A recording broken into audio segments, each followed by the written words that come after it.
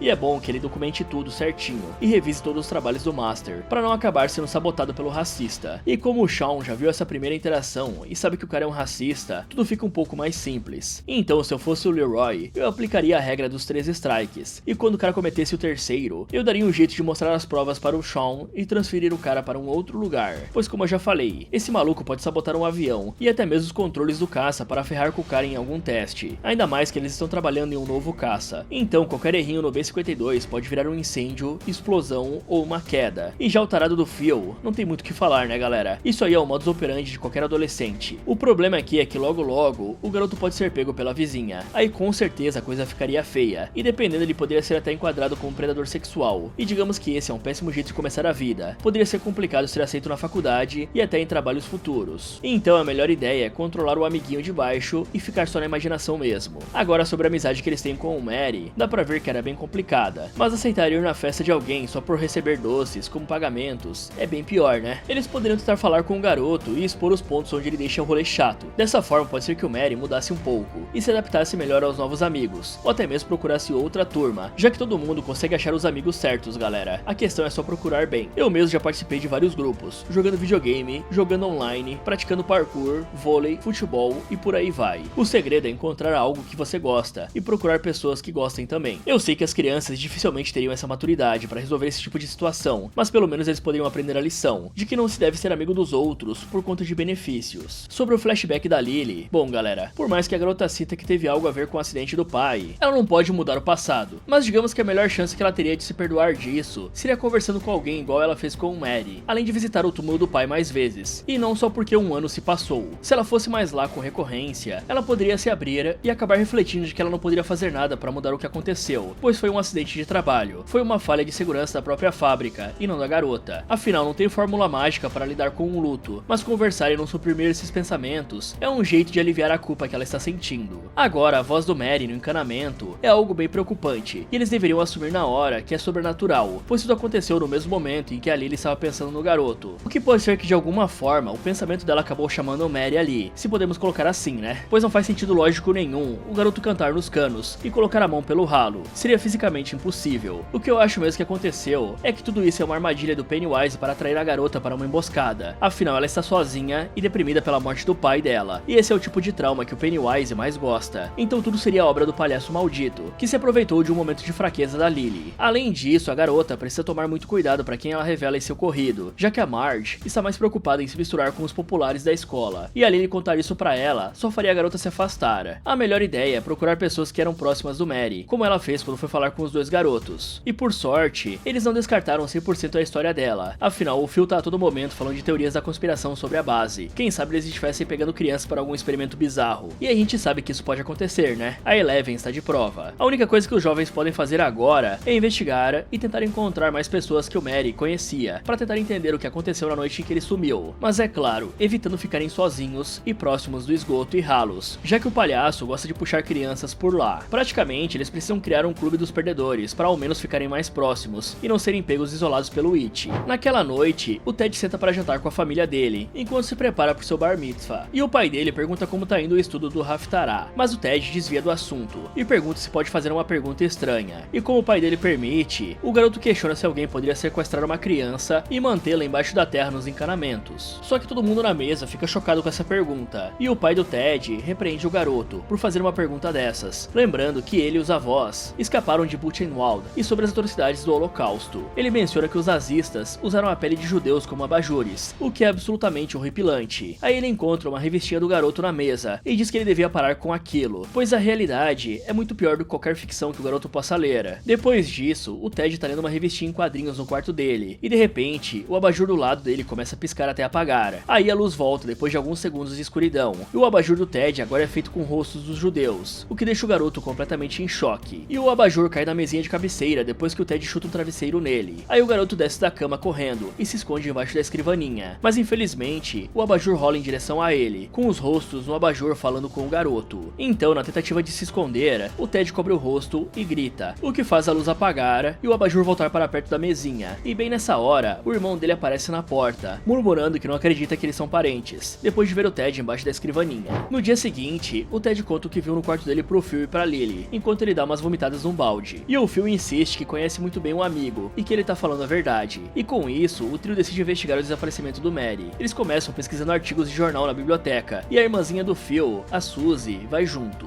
Em um artigo, eles descobrem que no começo, foi considerado que o Mary poderia ter fugido, mas como não encontraram ele, começaram a suspeitar de homicídio, e até mesmo acharam que foi o pai do garoto que poderia ter feito algo, e depois pensaram que o andarilho cometeu o crime. E no fim, o artigo menciona que o último avistamento do Mary foi no dia 4 de janeiro, no cinema, e que a filha não identificada de 12 anos e o dono do cinema foram as últimas pessoas a ver o Mary antes dele desaparecer. Isso leva os investigadores mirins até a casa da Ronnie. O problema é que a Ronnie manda eles irem embora, revelando que os policiais tentaram incriminar o pai dela pela finalização do Mary. Só que antes de entrar na casa, a Ronnie ouve os garotos mencionarem que o Mary estava cantando no esgoto, e ela revela que também ouviu o canto, e ela sabe de qual filme é a música. Mais tarde, na base, vemos o Leroy lendo um jornal com uma estátua que conhecemos muito bem. E aí, quando ele está dormindo, dois homens com uma máscara de gás atacam o Leroy nos aposentos dele, enquanto um terceiro fica só olhando. Eles exigem que ele entregue as especificações do novo B-52, mas o Leroy fala que é confidencial, e aí o cara luta contra eles, até que um deles aponta uma arma pro oficial, ameaçando finalizá-lo se ele não cooperar. Só que antes que uma tragédia acontecesse, o russo invade o quarto do Leroy e devolve o troco pros mascarados, fazendo os caras fugirem. E no fim, o russo brinca, dizendo que agora ele salvou a vida do Leroy 2 vezes. Voltando pros garotos, eles estão indo direto pro cinema, e o Phil prefere que a Ronnie conte em vez de mostrar, e ela fala da música que o Mary escutou no filme antes de desaparecer, e aí ela diz que pode mostrar pra eles no telão. Então a Ronnie abre o cinema com a Lily, o Phil, o Ted e a Suzy, e lá dentro ela coloca o filme Vendedor de Ilusões, especificamente na cena You Got Trouble, e com isso a Lily confirma que essa é a música que o Mary cantou pra ela pelo ralo da banheira. De repente, a galera vê o Mary na cena do filme. Ele tá segurando um bebê enrolado em um cobertor, e eles incentivam o Mary a se mover em direção à tela e sair dela, só que o Mary se recusa a se juntar com eles, no mundo real, citando que eles não estavam presentes. Então o garoto encosta a cabeça no cobertor do bebê, antes de levantar ela, revelando aquele sorriso famoso do Pennywise no rosto dele. Aí ele joga o cobertor na tela, e o bebê atravessa a tela, se revelando ser aquela criatura bizarra de 2 cabeças e com asas que vimos lá no carro. A criatura voa em direção às crianças, e depois de cair nas poltronas à frente, ela começa a arrastar até o grupo. Então o Phil e a Suzy tentam correr, enquanto o bichão pega o Ted.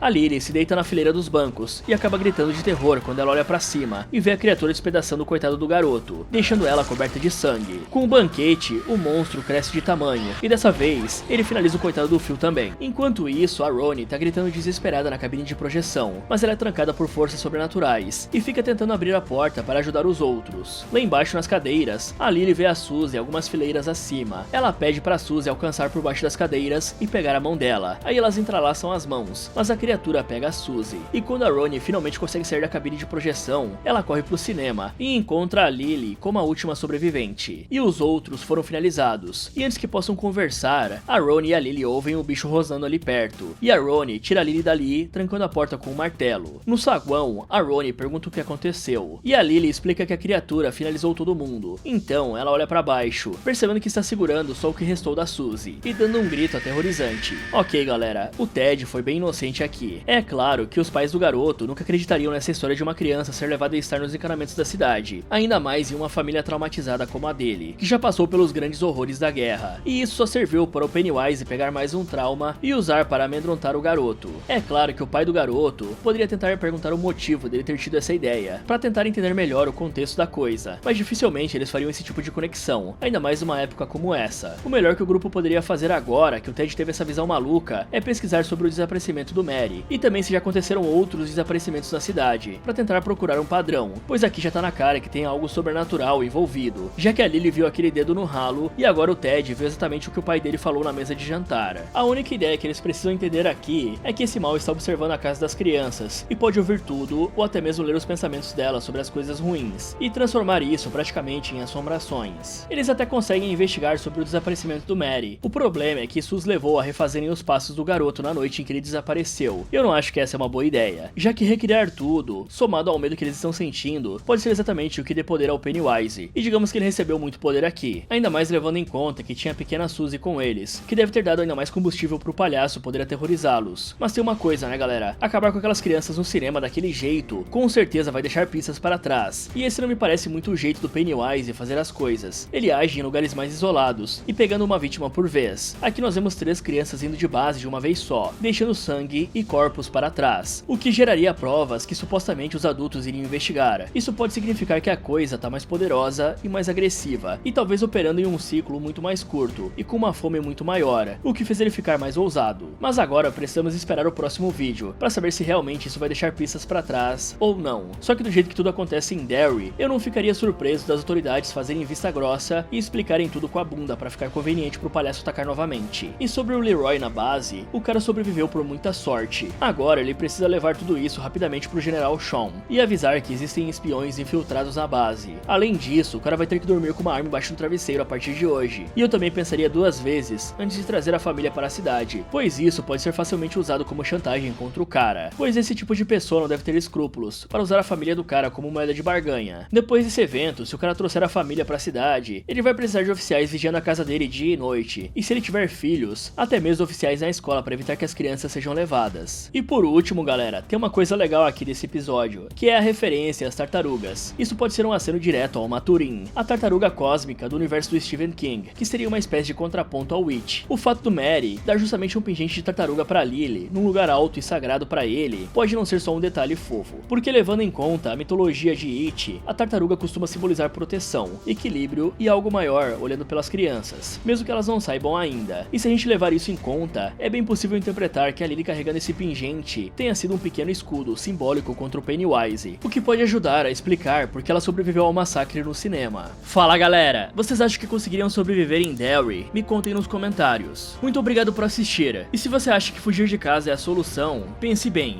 pois você pode acabar parando nas garras do Pennywise.